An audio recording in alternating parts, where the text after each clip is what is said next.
हाँ दोस्तों, जो क्वेश्चन मैं आपके ग्रुप में दिया हूँ मैं उसका सलूशन आपको दे रहा हूँ। देखिए, ये सब ऑब्जेक्टिव क्वेश्चंस हैं। अगर आप पढ़ने के बाद कोई तैयारी करना चाह रहे हैं या कोई तैयारी करना चाहेंगे तो ये सारी बेसिक जानकारियाँ आपकी होनी चाहिए।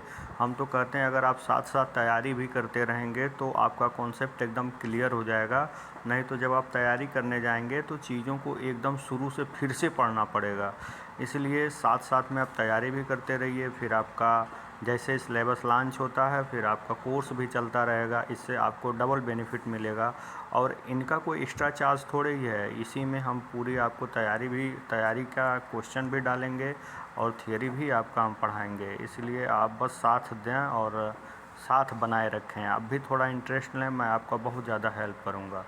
यहाँ पे देखिए, निम्नलिखित में से किस प्रतिरोधक का साइज अधिकतम होगा। यहाँ पे आप कंफ्यूज हो जाएंगे क्योंकि इसमें रेसिस्टेंस की वैल्यू भी अधिक है, वाट भी कम ज़्यादा है। तो हम कैसे डिसाइड करेंगे किसकी वैल्यू अधिकतम होगी। तो इसको जानने के लिए एक बात अपने दिमाग में बैठा लीजिए भाई। जैसे आप जानते हैं कि पानी जिसमें ज़्यादा बहती है उसकी साइज़ ज़्यादा होती है। मान लीजिए कि अगर आपको पाइप की ज़रूरत है तो उसमें पानी कम जाएगी। अगर आपको मोटा पाइप चाहिए तो उसमें पानी ज़्यादा जाएगी। यानी कि जिसमें पानी ज़्यादा जाएगी, मान लीजिए 10 लीटर पानी आपको यहाँ से वहाँ तक भेजना है और 50 लीटर पानी यहाँ से वहाँ तक भेजना है, तो कौन से किसके लिए आपको मोटा पाइप चाहिए तो 50 लीटर का चाहिए। यानी कि साइज़ किस पे बढ़ेगी, जब पानी की मात्रा बढ़ेगी। सेम वैसे समझिए, जब विद्युत धारा की वैल्यू बढ़ेगी तो साइज़ भी बढ़ेगा। यानी कि इसमें देखना है कि किसमें धारा ज़्यादा बहेगी। जिसमें धारा ज़्यादा बहेगी उसकी साइज़ वैसे ज़्यादा होगी। इस बात को आप कैसे समझ सकते हैं, यहाँ पे देखिए बहुत आसानी समझ सकते हैं।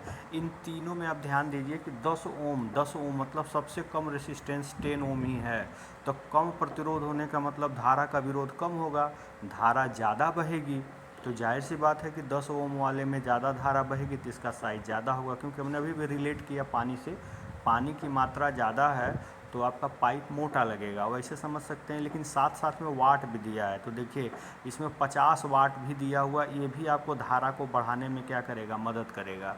क्योंकि सबका वाटेज कम है, 50 का वाट ज़्यादा है मतलब पावर ज़्यादा है। तो आप जानते हैं आई बराबर क्या होता है, P/V, यानी कि I प्रोपोर्शनल टू P हो गया। I के समानुपाती में P है, यानी कि पावर ज़्यादा होगा तो धारा ज़्यादा होगा। देखिए यहाँ पे पावर ज़्यादा है, सबसे पावर ज़्यादा है तो धारा ज़्यादा फ्लो करवाएगा परिपथ में।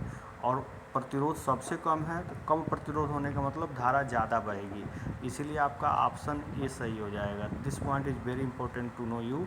इसको बहुत इंपॉर्टेंट है, आप इसको कॉन्सेप्ट से समझिए, याद हो जाएगा, कभी नहीं भूलेगा। ठीक है, चलिए अगला क्वेश्चन देखते हैं। देखिए, फ्यूज वायर की रेटिंग सदैव निम्नलिखित में व्यक्त की जाती है। तो फ्यूज वायर की रेटिंग क्या होती है, आप फ्यूज लगाते हैं तो किस हिसाब से लगाते हैं, किस में उसको नापते हैं, जो तार आप उसमें लगाते हैं। तो जाहिर सी बात है आप एम्पियर में ही नापते हैं। क्यों? क्योंकि आप ये देख रहे हैं कि अगर हमारे घर का लोड 10 एम्पियर है, 10 एम्पियर अगर हमारे घर का लोड है तो लगभग 2 गुने साइज का हम क्या लगा दें, यहाँ पे फ्यूज़ लगा दें, ताकि हमारा जो डिवाइस हो वो प्रोटेक्ट हो सके। एक मिनट, 2 गुना आपका लोड करंट के हिसाब से फ्यूज की रेटिंग रखी जाती है। जैसे मान लीजिए कि आप जो है आपके घर में जो लोड लगे हैं उसमें अगर 4 एम्पियर करंट फ्लो हो रही है तो लगभग आप इससे 1.5 से 2 गुना करंट यानी कि 8 एम्पियर के आसपास आप फ्यूज़ लगाते हैं। आप करंट कैसे जानते हैं कि आपके घर में करंट कितना फ्लो हो रहा है, तो आप टोटल वाट की गणना कर लीजिए ना। आप टोटल वाट की गणना कर लीजिए। जैसे मान लीजिए आप मान लीजिए कि फ़ैन लगाए हुए हैं 2 60 वाट का 2 फ़ैन लगाए हुए हैं। तो 60 वाट के 2 फ़ैन लगाए हुए हैं यानी कि 60 × 2 यानी कि 120 वाट ये हो गया। मान लीजिए आप 4 एलईडी बल्ब लगाए हैं 9 वाट का, तो 4 एलईडी बल्ब आप लगाएं यानी कि 36 वाट ये हो गया। ऐसे और वाटेज आप कैलकुलेट कर लीजिए, सब ऐड कर लीजिए, तो जो आप ऐड करेंगे वो पी की वैल्यू निकल के आ जाएगी। ठीक है, जाहिर सी बात है वो पी की वैल्यू निकल के आ जाएगी। जैसे इन्हीं दोनों को आप ऐड करेंगे तो कितना हो जाएगा, 156 वाट हो गया कि नहीं हो गया। इसको आप ऐड करेंगे तो जहाँ तक हम ऐड कर पा रहे हैं 156 वाट पी हो गया। तो करंट का जो गणना है आई बराबर क्या होता है, P/V। तो पावर आपने 156 वाट हो गया और भी आप जानते हैं घर में लगभग 230 या 220 वोल्ट सप्लाई आती है, स्टैंडर्ड 230 है। तो 156 में 230 को डिवाइड कर दीजिए तो आपको मालूम चल जाएगा कि घर में कितना एम्पियर करंट फ्लो हो रही है। उसका आप 1.5 से 2 गुना लेकर के फ्यूज को निर्माण करते हैं। तो बताइए करंट के हिसाब से ही तो फ्यूज आप बना रहे हैं, तो करंट का इसीलिए इसकी जो रेटिंग होती है वो एम्पियर होती है। तो जैसे आप रीजन के साथ चीज़ों को याद रखेंगे तो हमेशा के लिए याद रहेगा, नहीं तो भूल जाएगा, ठीक है। तो इस तरह से लेड टिन एलॉय मटेरियल की फ्यूज बनाई जाती है, ठीक है, जनरली लेड टिन एलॉय की बनाई जाती है। इन सब चीज़ों को हम डिटेल बताएंगे, अभी फ़िलहाल इतना ही समझिए। जैसे आप लोग कर देते हैं कि जो वायर आप घर में यूज कर रहे हैं उसी का फ्यूज बना लेते हैं, ये सब गलतियां हैं, इसका कोई मतलब नहीं है। चलिए अगला सवाल देखते हैं। ये लास्ट सवाल है, बहुत इंटरेस्टेड सवाल है, नहीं इसके बाद भी एक है। देखिए ये कह रहा है कि चालक का रेसिस्टेंस आर यहाँ पे दिया हुआ है, आर की वैल्यू दी हुई है, कह रहा लंबाई 2 गुना। मान लीजिए प्रारंभिक स्टेट में आपका आर बराबर रोयल बाई ए होता है, तो आप जानते ही हैं।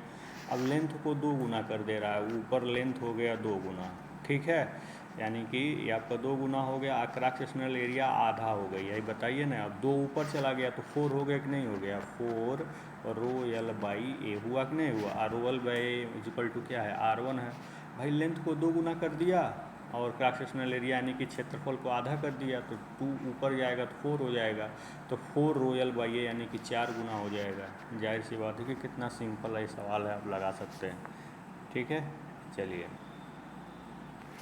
अगला देखिए, डीसी परिपथ में सारे नियम उन एसी परिपथों पर लागू होते हैं जिनमें होता है केवल धारिता। यहाँ देखिए क्या क्या दिया हुआ, केवल धारिता, केवल प्रतिरोध, केवल प्रेरकत्व।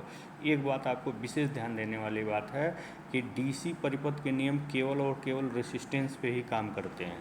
क्यों भाई, क्यों रेसिस्टेंस पे ही काम करते हैं, इसके पीछे का रीज़न क्या है, लॉजिक क्या है। देखिए डीसी का जो फ्रीक्वेंसी होती है वो क्या होती है, 0।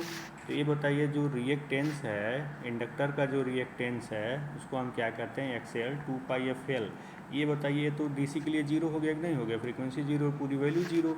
और कैपेसिटेंस के लिए 1/2πfc, इसके लिए एक्सी की वैल्यू इनफाइनाइट हो जा रही है। तो इससे स्पष्ट हो गया कि एक्सएल और एक्ससी मतलब ये दोनों जो रिएक्टेंस है, ये इंडक्टर का रिएक्टेंस है प्रतिघात जिसको कहते हैं, एक कैपेसिटेंस का रिएक्टेंस है जिसको प्रतिघात कहते हैं, कैपेसिटिव रिएक्टेंस, इंडक्टिव रिएक्टेंस। ये दोनों जो है डीसी के केस में आप यूजफुल नहीं होते हैं, केवल रेसिस्टेंस ही आपका डीसी के केस में पूरा नियम इस पर अप्लाई किया जा सकता है, ठीक है। तो ये तो था आपके चारों ऑब्जेक्टिव का सॉल्यूशन, वीडियो सॉल्यूशन। कैसा लगा ज़रूर बताइएगा, धन्यवाद।